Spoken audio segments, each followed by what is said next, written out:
भारत के मुख्य निर्वाचन पदाधिकारी ज्ञानेश कुमार 3 दिवसीय दौरे पर झारखंड में आज उन्होंने रामगढ़ का दौरा किया, जहां रजरप्पा मंदिर में पूजा अर्चना के बाद सीसीएल रजरप्पा गेट हाउस में आयोजित कार्यक्रम में शामिल हुए। कार्यक्रम में रामगढ़ के डीसी चंदन कुमार, पुलिस कप्तान अजय कुमार सहित अन्य पदाधिकारी भी मौजूद थे। मौके पर सीसीएल ऑफिस क्लब में आयोजित कार्यक्रम में बीएलओ और वॉलंटियर को सम्मानित किया गया। कार्यक्रम में क्या कुछ अहम जानकारियां देते हुए नजर आ रहे हैं भारत के मुख्य निर्वाचन पदाधिकारी ज्ञानेश कुमार, चलिए हम आपको सुनाते हैं। झारखंड के सभी निर्वाचकों को चुनाव आयोग का जोहार।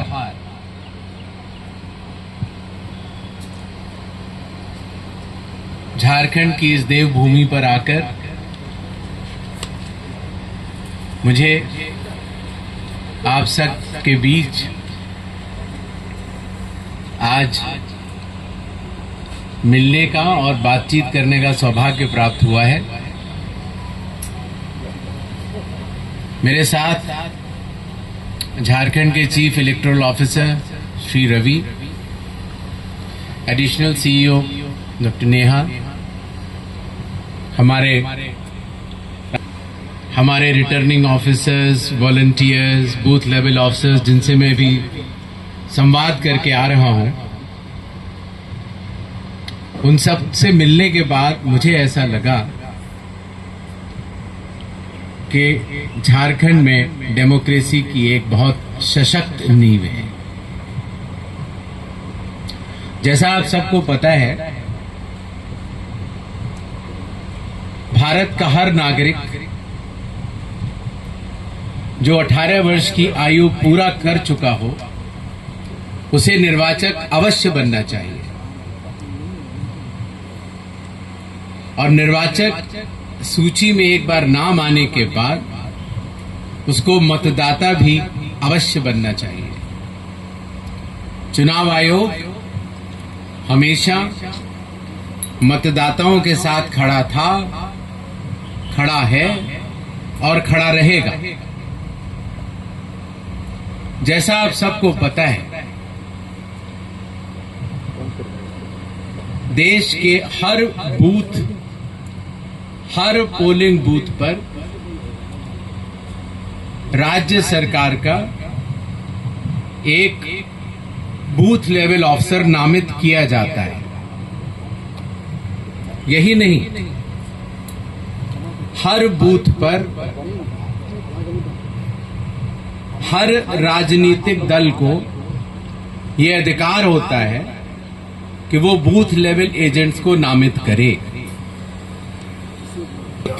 पर जब भी किसी भी भारत के नागरिक को अपना वोट या तो बनवाना हो या वहां पर वो ऑर्डिनरी रेजिडेंट न हो, अर्थात उनका वोट उस बूथ से हटाना हो, या उनके जो एपिक कार्ड होता है उसमें कोई भी डिटेल्स को बदली करनी हो, तो ये प्रक्रिया हर असेंबली कॉन्स्टिट्यूएंसी में राजनीतिक दलों के बूथ लेवल एजेंट्स के साथ मिलकर राज्य सरकार के बूथ लेवल ऑफिसर्स अपनी एक रिकमेंडेशन देते हैं, जिसको कि हर असेंबली कॉन्स्टिट्यूएंसी में इलेक्टोरल रजिस्ट्रेशन ऑफिसर उसके ऊपर अपना निर्णय दे देते हैं। इस निर्णय के बाद आपका नाम मतदाता सूची में सही तरीके से उस बूथ के लिए आ जाता है। इसके बाद भी अगर किसी भी राजनीतिक दल को या किसी भी निर्वाचक को अगर अपनी सूची में, निर्वाचक सूची में कोई भी बदलाव करना हो, तो इसके ऊपर लोक प्रतिनिधित्व कानून की धारा 24A के तहत जिला मजिस्ट्रेट को अपील होती है। जिला मजिस्ट्रेट की अपील के बावजूद कोई भी निर्वाचक या राजनीतिक दल संतुष्ट नहीं होता है, तो लोक प्रतिनिधित्व कानून की धारा 24B के तहत एक और अपील राज्य के चीफ इलेक्टोरल ऑफिसर के पास होती है। इतनी व्यापक प्रक्रिया के तहत बनते हैं हर बूथ के लिए निर्वाचक सूची के पन्ने। और आप सबको जानकर खुशी होगी कि झारखंड में आज की तारीख में न तो किसी भी जिलाधिकारी के पास कोई अपील पेंडिंग है और न चीफ इलेक्टोरल ऑफिसर के पास कोई अपील पेंडिंग है।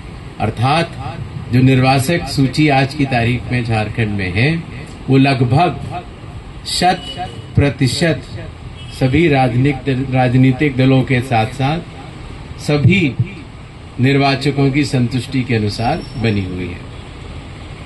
इन्हीं छोटे शब्दों के साथ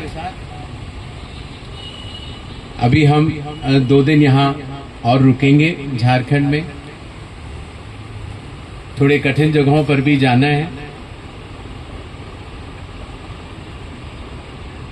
आप सब लोगों को बहुत बहुत धन्यवाद और एक बार फिर जोहार।